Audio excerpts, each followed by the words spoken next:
क्या होता अगर बर्बरीक कर्ण पर अपना 3 बाण चला देते? क्या कर्ण बर्बरीक के 3 बाणों को काट पाते? क्या बर्बरीक के 3 बाण कर्ण के कवच को भेद पाता? बर्बरीक और कर्ण दोनों ही बहुत बलशाली थे। बर्बरीक और कर्ण में कौन ज्यादा शक्तिशाली था, वो हम आज की प्रस्तुति में जानेंगे। तो आप सबसे पहले आराम से बैठ जाएं और हमारे चैनल को अभी से सब्सक्राइब कर दें, क्योंकि यह प्रस्तुति बेहद ही मजेदार होने वाली है। पहले बर्बरीक और कर्ण के बाहुबली में तुलना करते हैं।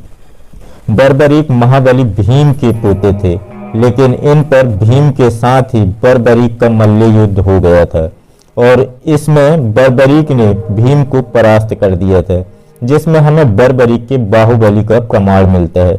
इसलिए बर्बरीक को मिलता है 1 पॉइंट। अब कर्ण बाहुबली के बारे में बात करते हैं। बहुत लोगों को लगता है कि कर्ण एक धनुर्धर थे, लेकिन ये सच नहीं है। कर्ण को सारे शस्त्रों का ज्ञान था।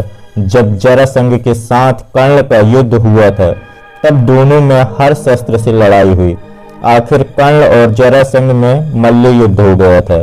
देखते ही देखते कर्ण ने जरासंध को भूमि पर पटक दिया था। जरासंध महाभारत काल के सबसे बेहतरीन मल्ल योद्धाओं में से एक थे। जरासंध को मल्ल युद्ध में परास्त करने में महाबली भीम को 14 दिन लग गए थे, लेकिन उस जरासंध को कर्ण ने क्षण भर में परास्त कर दिया था। यानी सूर्यपुत्र कर्ण भी बहुत ही बलशाली थे, इसलिए कर्ण को भी मिलता है 1 पॉइंट। अब बात करते हैं मानसिक शक्ति की।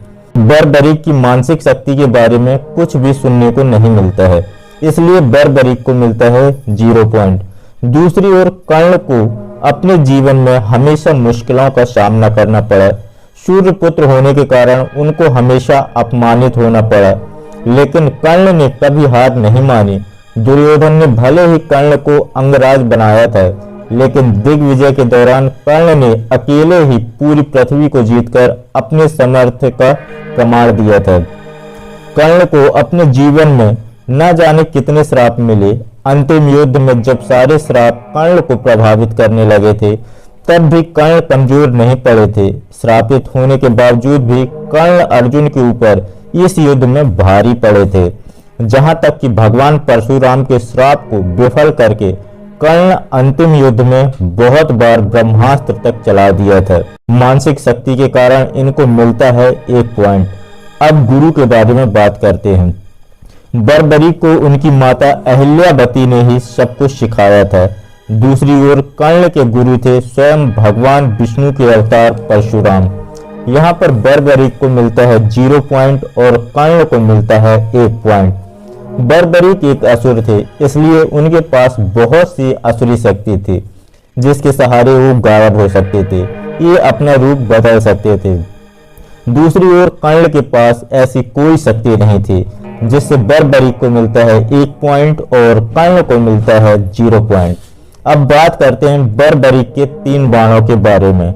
आपने 3 बाणों से बर्बरीक किसी भी युद्ध को क्षण भर में खत्म कर सकते थे, इसलिए बर्बरीक को मिलता है 1 पॉइंट। दूसरी ओर कर्ण के पास दिव्य कवच और कुंडल था। यह किसी भी अस्त्र से भेदा नहीं जा सकता था, इसलिए कर्ण को भी मिलता है 1 पॉइंट।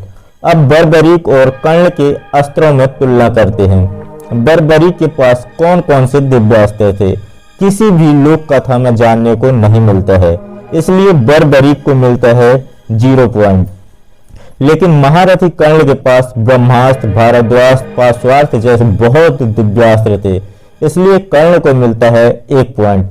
अब दानवीरता के बारे में बात करते हैं। बर्बरीक और कर्ण दोनों ही महान दानवीर थे। बर्बरीक ने भगवान श्री कृष्ण को अपना शीश तक दान कर दिया था। दूसरी ओर कर्ण ने अपने जीवन में अनगिनत दान दिया था।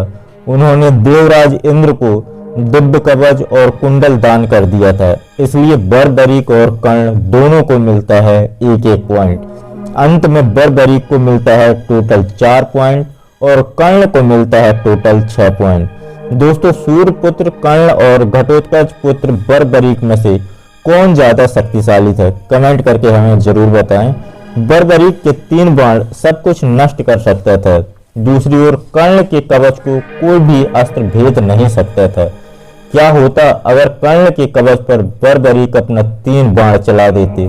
दोस्तों, ये सवाल इतना मुश्किल है कि इसका जवाब मेरे पास भी नहीं है। इसका जवाब अगर आपके पास है तो कमेंट करके जरूर बताइएगा। और यह प्रस्तुति आपको बेहद पसंद आई होगी, हमारे चैनल को सब्सक्राइब कर दें और वीडियो को शेयर करें, जिससे आपके में और हमारे बीच में ऐसी ज्ञान भरी बातें होती रहेंगी।